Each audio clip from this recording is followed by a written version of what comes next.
चलिए हम विटामिन के हर प्रकार को विस्तार से समझते हैं। पार्ट 1 में हमने जाना कि विटामिन को मुख्यतः दो कैटेगरीज में रखा जाता है।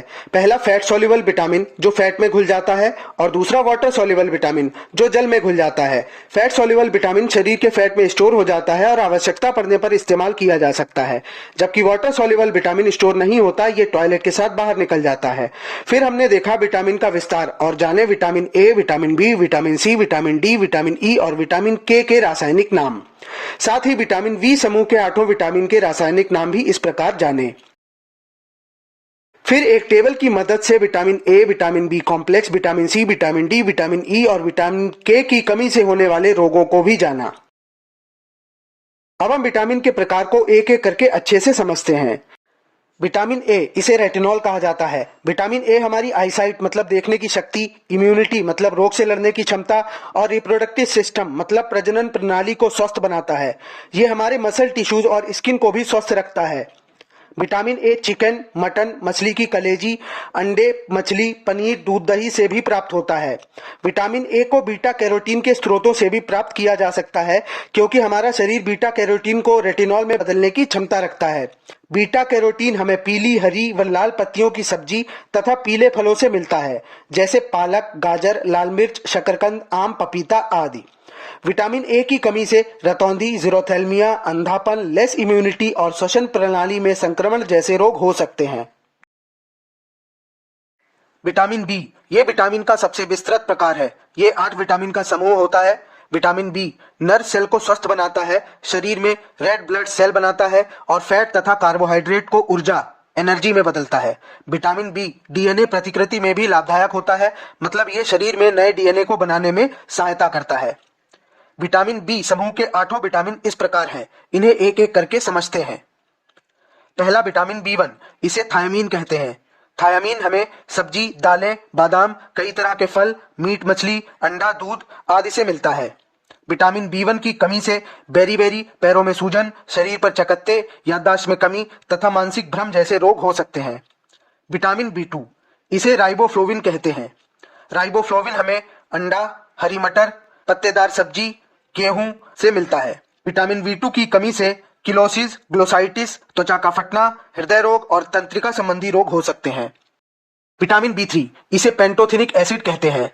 पेंटोथेनिक एसिड हमें चिकन, मछली, हरी मटर, ब्रोकली, बादाम और एवोकाडो आदि से मिलता है। विटामिन बी3 की कमी से सफेद बाल, चर्म रोग, तनाव और डिप्रेशन जैसे रोग हो सकते हैं। विटामिन बी5, इसे नियासिन कहते हैं। नियासिन हमें सूरजमुखी के बीज, अंडे, मूंगफली, दूध पदार्थ, मशरूम, बादाम, एवोकाडो आदि से मिलता है। विटामिन बी5 की कमी से पेलिग्राफोडी रोग, ऊपरी श्वसन संक्रमण और अनिद्रा जैसे रोग हो सकते हैं। विटामिन बी6, इसे पायरिडॉक्सिन कहते हैं। पायरिडॉक्सिन चिकन, लिवर, चना, मकई, मांस, मछली, दूध, केला, पालक आदि से मिलता है।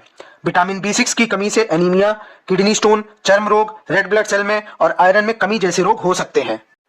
विटामिन बी7, इसे हम बायोटीन कहते हैं। बायोटीन हमें टूना मछली, सूरजमुखी के बीज, चॉकलेट, ओट्स आदि से मिलता है। विटामिन बी7 की कमी से बालों का झड़ना, आंखों पर चकत्ते, इम्यूनिटी कम होना जैसे रोग हो सकते हैं। विटामिन बी9, इसे हम फॉलिक एसिड कहते हैं। फॉलिक एसिड हमें हरी सब्जियां जैसे पालक, कसूरी मेथी, सरसों का साग, शलजम, चुकंदर आदि से मिलता है। विटामिन बी9 की कमी से ब्लास्टिक एनीमिया, सफेद बाल, कम हेयर ग्रोथ, पिंपल्स जैसे रोग हो सकते हैं। Vitamin B12, cyanocobalamin. साइनोकोबाल्मिन हमें मांस, मछली, कलेजी, अंडे, दूध आदि से मिलता है। विटामिन बी12 की कमी से एनीमिया, हड्डी रोग, डिमेंशिया, मुंह में छाले जैसे रोग हो सकते हैं। विटामिन बी समूह विटामिन बी12 के साथ समाप्त हो जाता है। फिर आता है विटामिन सी, इसे एस्कॉर्बिक एसिड कहते हैं। विटामिन सी एंटीऑक्सीडेंट की तरह काम करता है तथा उम्र बढ़ने की प्रक्रिया को रोकता है। ये कोलेजन का निर्माण करता है, जिससे घाव जल्दी भरने में मदद मिलती है और ये शरीर में आयरन का निर्माण करता है। आयरन ही शरीर के विभिन्न भागों में ऑक्सीजन का संचार करता है। विटामिन सी हमें सिट्रिक फ्रूट्स जिनमें सिट्रिक अम्ल होता है जैसे संतरा, नींबू, पपीता, कीवी आदि से मिलता है। विटामिन सी के अन्य स्रोत आलू, टमाटर, पालक व गोभी हैं तथा इसकी कमी से स्कर्वी एवं एनीमिया जैसे रोग हो सकते हैं। विटामिन डी, इसे कैल्सीफेरॉल कहते हैं। विटामिन डी का सबसे उचित स्रोत सूरज की किरणें होती हैं। विटामिन डी शरीर के अलग अलग स्रोतों से कैल्शियम इकट्ठा करता है और बोन टिश्यू के विकास में मदद करता है और हड्डियों को मजबूत करता है। वैसे तो विटामिन डी का मेन सोर्स सूरज की किरणें तथा बाहरी वातावरण होता है, पर यह मछली का तेल, डेयरी पदार्थ जैसे दूध, दही, पनीर से भी मिलता है।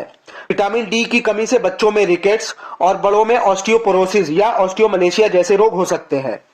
विटामिन ई, इसे टोकोफेरॉल कहते हैं। ये विटामिन सी की तरह एंटीऑक्सीडेंट होता है। ये इम्यूनिटी बेहतर करता है। विटामिन ई को ब्यूटी विटामिन भी कहते हैं क्योंकि ये त्वचा और आंखों को स्वस्थ रखता है।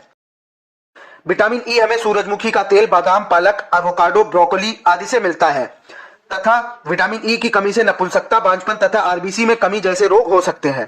और हमारा लास्ट विटामिन है विटामिन के, इसे फिलोक्विनोन कहते हैं। विटामिन के शरीर पर घाव लगने पर रेड ब्लड सेल को घाव की जगह पर एकत्रित करते हैं और रक्त का थक्का बनाकर खून के बहने को रोकते हैं।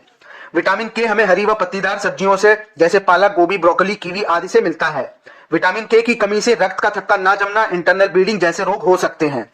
तो इसी के साथ विटामिन टॉपिक फिनिश हो जाता है। ऐसी ही वीडियोस आपको विद्यार्थी सेट पर मिलती रहेंगी। चैनल को सब्सक्राइब जरूर कर लें और बेल आइकन को दबाना ना भूलें। मिलते रहेंगे। जय हिंद।